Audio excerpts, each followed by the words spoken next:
नमस्कार स्टूडेंट। हिंदी में हम थर्ड पोएम पढ़ेंगे जिसका नाम था कान भये बस बांसुरी के। कान भये बस बांसुरी के मतलब कृष्ण भगवान शिव बांसुरी के हो गए हैं, ऐसा यहाँ पर गोपियों का भाव है। इसके कवि है रस खान। स्टूडेंट, हमने 10th में भी रस खान का एक पोएम पढ़ ली है। अभी हम यहाँ पर दूसरी पोएम पढ़ेंगे। उनका जन्म था 1548 में और मृत्यु हुई थी 1628 में। रस खान का असली नाम सैयद इब्राहिम था। उनका जन्म दिल्ली के एक संपन्न पठान परिवार में हुआ था। रस खान कृष्ण के अनन्य भक्त थे। गोस्वामी विठल नाथ जी के से दीक्षा ग्रहण करके वो व्रज में रहकर कृष्ण भक्ति के पद उन्होंने लिखे। इस मुसलमान कवि की कृष्ण भक्ति अत्यंत सराहनीय है।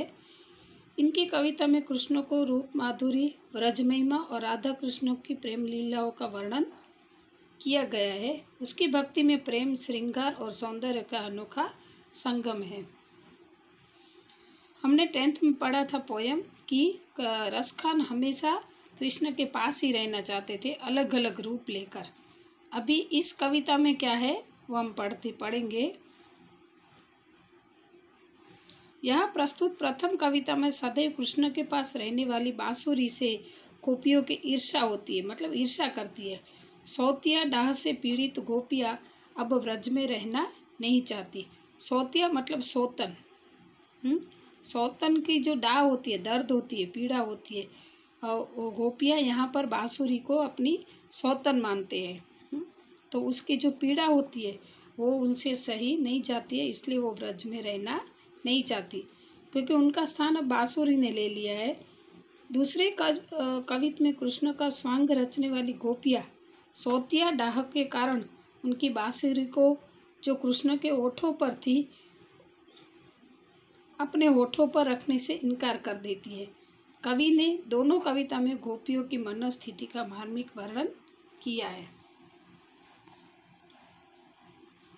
अभी हम आगे पूरी पोएम पढ़ेंगे।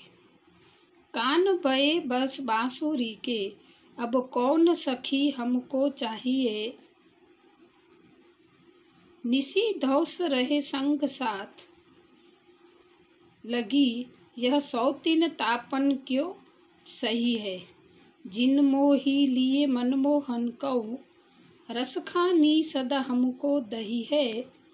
मिली आ सब रख सखी भागी चले, अब तो व्रज में बांसुरी रही है। कान भय, भय मतलब हुए बांसुरी के।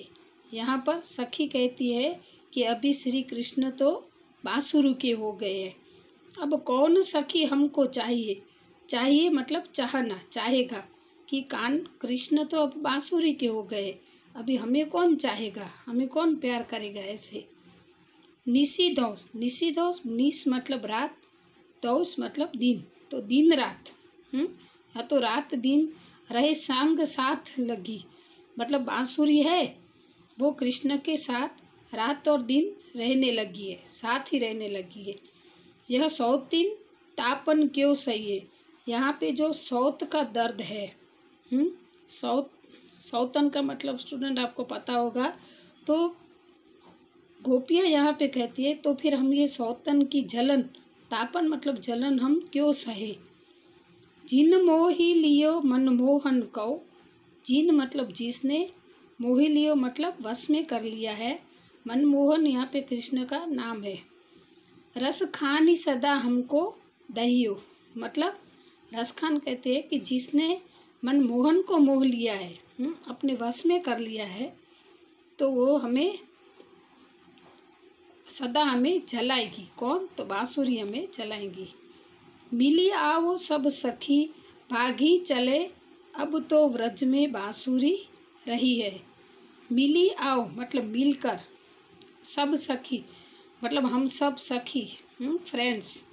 भागी चले मतलब भाग जाए, अब तो व्रज में बांसुरी रही है मतलब रहेगी।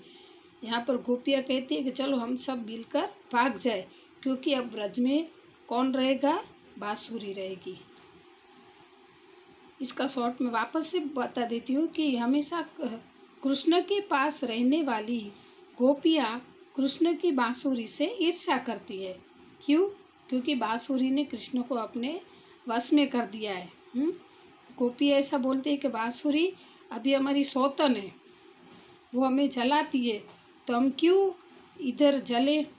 भले वो मनमोहन यानी कि कृष्ण के पास रहे, हम तो व्रज को छोड़कर चले जाएंगे, हम यहाँ पर नहीं रहेंगे। क्यों नहीं रहेंगे? क्योंकि वहाँ पर उनकी सौत बांसुरी है जो हमेशा कृष्ण के पास ही रहती है।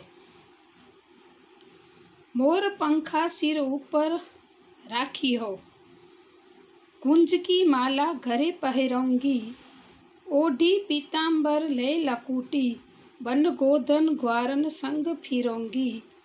भाव तो वो ही मेरी रस खानी, सो में तेरे कहे सब स्वांग करूंगी। या मुरली मुरली धर की, अधरान धरी अधरान धरूंगी। गोपी कृष्ण को खुश करने के लिए कुछ भी करने के लिए तैयार है। तो क्या क्या करेगी? तो मोर पंखा सिर ऊपर रखूंगी, मतलब वो मोर पंख को अपने सिर के ऊपर रखना चाहेगी। कुंजों की मतलब लाल मोतियों की माला वो पहनेगी।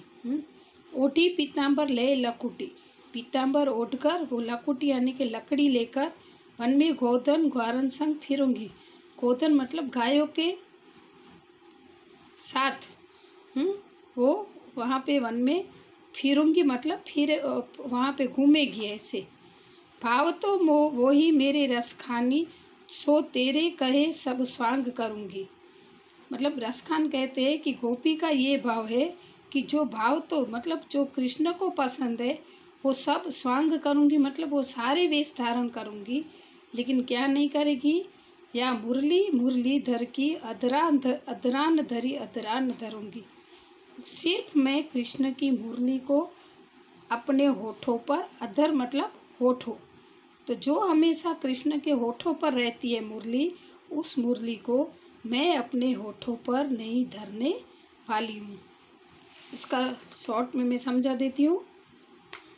श्री कृष्ण के लिए कुछ भी करने वाली गोपी क्या कहती है कि मोर पंख का मुकुट पहनूंगी, गले में लाल लाल मोती की माला पहनूंगी, कंधों पर पीताम्बर डालकर हाथ में लकड़ी लेकर गाय चराने के लिए जंगल में जाएगी। कृष्ण को जो भी पसंद है वो सब कुछ करेगी, लेकिन सिर्फ वो कृष्ण की मुरली को अपने होठों पर रखना नहीं चाहती, क्योंकि वो मुरली को सौतन मानती है। स्टूडेंट, सौतन का मतलब होता है पति की दूसरी पत्नी होती है, उसको आपको वैसे पता ही होगा, फिर भी मैं बता देती हूँ। तो श्री कृष्ण से गोपियाँ इसलिए नाराज है क्योंकि मुरली हमेशा उनके पास रहती है। आशा रखती हूँ ये काव्य आपको समझ में आ गया होगा। अस्तु।